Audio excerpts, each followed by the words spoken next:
Hello friends. आज GS exam solution की तरफ से आपको नव वर्ष की हार्दिक शुभकामनाएं। आप दोस्तों इस नए साल पे एक शपथ लीजिए कि आपको जिस भी क्षेत्र में आपको ख्याति चाहिए या नौकरी चाहिए सरकारी किसी भी क्षेत्र में, तो उसका संकल्प लीजिए और उसकी ज़बरदस्त तैयारी करिए। बाकी आप एसएससी जीडी कांस्टेबल 2023 के बैच में सामान्य विज्ञान प्रश्नोत्तरी का आज हम प्रश्न देखेंगे। इसके साथ साथ यह वीडियो जो है आपके बहुत सारे प्रतियोगी परीक्षाओं के लिए महत्वपूर्ण है।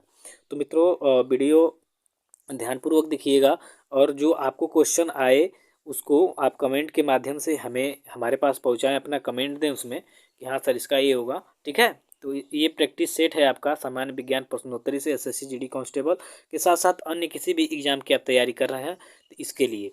तो दोस्तों आज के इस वीडियो में हम बहुत ही बढ़िया बढ़िया प्रश्नों को देखेंगे, तो ध्यानपूर्वक आप देखिएगा। बाकी आप शपथ एक ले लीजिए कि हाँ भाई हमें 2023 में नौकरी ले लेनी है। शपथ लेके चलेंगे दोस्तों। नववर्ष की हार्दिक शुभकामनाएं मेरे वर्ग से आपको एकदम 2023 की। तो जीएस एग्जाम सॉल्यूशन चलिए लाया है आपके लिए समान विज्ञान प्रश्नोत्तरी। देखते हैं पहला प्रश्न क्या है। पहला प्रश्न मित्रों, जीव तथा जंतु विज्ञान, थोड़ा सा रंग चेंज कर लिया जाए।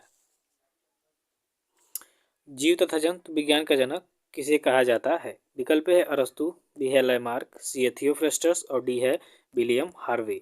तो मित्रों जीव तथा जंतु विज्ञान के जो जनक हैं वो आपके अरस्तु हैं। ठीक है, इन्होंने ही सर्वप्रथम क्या किया था, जीव विज्ञान को जीव विज्ञान के रूप में प्रदर्शित किया था। ठीक है, जीव एवं जंतु विज्ञान को। तो अरस्तु को क्या माना जाता है? जीव तथा जंतु विज्ञान का जनक। तो विकल्प ए हो या इसका सही उत्तर।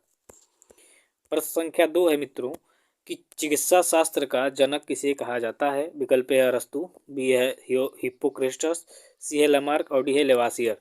तो चिकित्सा शास्त्र का जनक अगर जो देखा जाए मित्रों तो हिप्पोक्रेटस को कहा जाता है। ठीक है, हिप्पोक्रेटस। तो हिप्पोक्रेटस विकल्प जो आपका बी दिख रहा है यह क्या हो जाएगा? सही उत्तर हो जाएगा। चलिए तीसरे नंबर के प्रश्न को देखेंगे कि वनस्पति विज्ञान का जनक किसे कहा जाता है? विकल्प है लेवासियर, बी है वरस्तु, थियोफ्रेस्टस, सी है और डी है आपका डार्विन। तो देखिए वनस्पति विज्ञान का अगर जो देखा जाए तो थियोफ्रेस्टस इसका जन्म दाता है। ठीक है, जनक माना जाता है ये। तो थियोफ्रेस्टस हो जाएगा आपका सही उत्तर, विकल्प सी। चौथे नंबर का प्रश्न है कि रसायन विज्ञान का जनक किसे कहा जाता है? विकल्प है डब्ल्यू वाटसन, बी है न्यूटन, सी है लैंड स्टीनर और डी है लेवासियर। तो रसायन विज्ञान का जो जनक है वो आपके लेवासियर हैं। कौन है? लेवासियर। तो लेवासियर इसका क्या हो जाएगा मित्रों? राइट आंसर हो जाएगा विकल्प डी। ठीक है, लेवासियर रसायन विज्ञान के यानी केमिस्ट्री के क्या है? जनक है। फादर ऑफ केमिस्ट्री कौन है? लेवासियर। तो लेवासियर आपका विकल्प डी होगा सही। पांचवें नंबर का प्रश्न मित्रों, ग्रहों के गति का नियम का प्रतिपादन किसने किया था? ये वेरी इंपॉर्टेंट क्वेश्चन है। विकल्प ए है केपलर, बी है न्यूटन, सी है आर्यभट्ट और डी है आइंस्टीन। तो ग्रहों के गति का नियम का प्रतिपादन जो है आपके केपलर महोदय ने किया है। तो केपलर इसका क्या हो जाएगा? सही आंसर हो जाएगा। वैसे तो भारतीय जो आर्यभट्ट थे इन्होंने ही बताया था सर्वप्रथम, लेकिन ये आपके पक्षी में चला गया तो केपलर महोदय इसके क्या हो गए? जनक हो गए। चलिए नेक्स्ट है छठवें नंबर का, खून का रंग लाल किसके कारण होता है? विकल्प है लाल रंग, बी है हीमोग्लोबिन, सी है ऑक्सीजन और डी है आयरन या लोहा के कारण। तो खून का जो रंग लाल होता है मित्रों वो आपकी हीमोग्लोबिन के कारण होता है। ठीक है, तो हीमोग्लोबिन इसका क्या हो जाएगा? राइट आंसर हो जाएगा विकल्प बी। चलिए सातवें नंबर का प्रश्न देखेंगे मित्रों कि हीमोग्लोबिन में पाए जाने वाला तत्व कौन है? विकल्प है निकेल, बी है कैल्शियम, सी है लोहा या आयरन, डी है प्रोटीन। तो हीमोग्लोबिन में जो है आपके आयरन की मात्रा पाई जाती है। ठीक है, तो हीमोग्लोबिन में क्या है भैया? लोहा, यानी आयरन हो जाएगा इसका सही विकल्प सी। आठवें नंबर का प्रश्न है, रक्त का अध्ययन क्या कहलाता है? विकल्प है माइकोलॉजी, बी है इकोलॉजी, सी है वायरोलॉजी और डी है हेमाटोलॉजी। तो हेमाटोलॉजी जो है यह रक्त का अध्ययन करने वाला है। ठीक है, हेमाटोलॉजी में रक्त का अध्ययन किया जाता है। तो विकल्प इसका डी क्या होगा? सही आंसर होगा। चलिए 9वें नंबर का प्रश्न देखेंगे, रक्त का थक्का बनाने में क्या सहायक होता है? ठीक, तो विकल्प ए है प्लेटलेट्स, बी है प्लाज्मा, सी है प्रोटीन और डी है ऑक्सीजन। रक्त का थक्का बनाने में आपका प्लेटलेट्स जो है सहायक होता है। तो प्लेटलेट्स इसका क्या हो जाएगा? राइट आंसर हो जाएगा विकल्प बी, ए। चलिए 10वें नंबर का प्रश्न है, प्लेटलेट्स की मृत्यु कहाँ पर होती है, आपको ये बताना है। विकल्प है प्लाज्मा में, बी है प्लीहा में, सी है यकृत में और डी है हृदय में। तो प्लेटलेट्स की जो मृत्यु होती है मित्रों, ये आपके प्लीहा में होती है। तो प्लीहा इसका क्या हो जाएगा, राइट आंसर हो जाएगा विकल्प बी।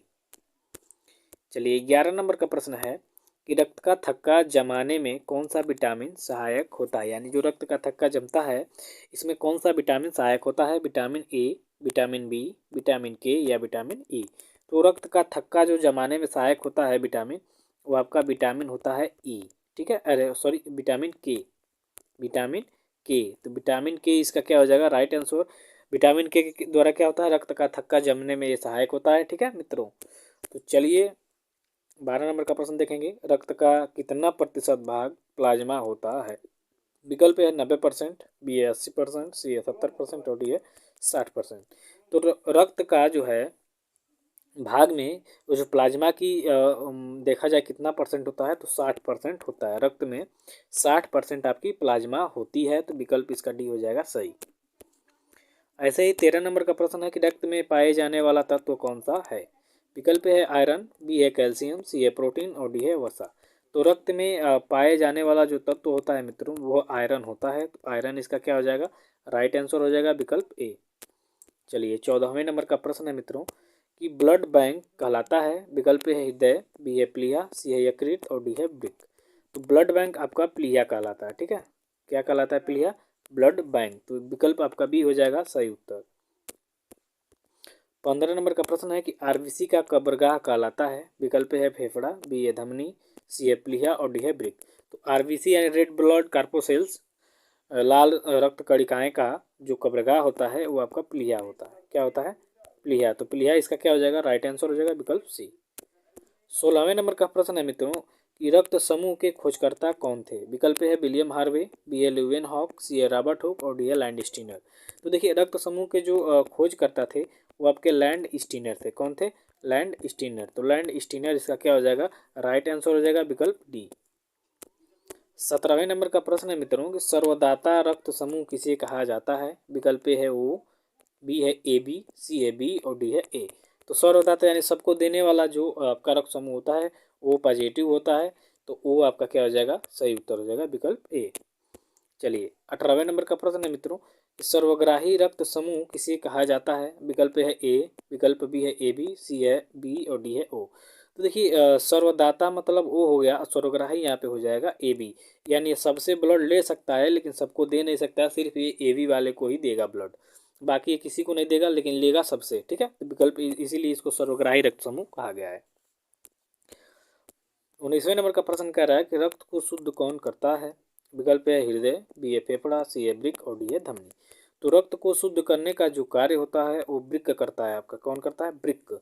तो वृक्क इसका क्या हो जाएगा, सही उत्तर हो जाएगा वृक्कक, ठीक है, विकल्प सी। 20वें नंबर का प्रश्न आपका है मित्रों कि मूत्र का निर्माण कहाँ पर होता है। विकल्प है छोटी आंत, बी है बड़ी आंत, सी है यकृत और डी है वृक्क। तो वृक्क में क्या होता है मित्रों, मूत्र का निर्माण होता है। ब्लड को भी शुद्ध कौन करता है, वृक्क करता है। तो वृक्क इसका क्या हो जाएगा, राइट आंसर हो जाएगा। तो चलिए अब अगले क्लास में हम देखेंगे इतिहास से संबंधित महत्वपूर्ण प्रश्नों को। उसके बाद रात 8 बजे आपको स्टैटिक जीके की आज क्लास मिलेगी। शाम 6 बजे आपको क्लास दी जाएगी इतिहास की।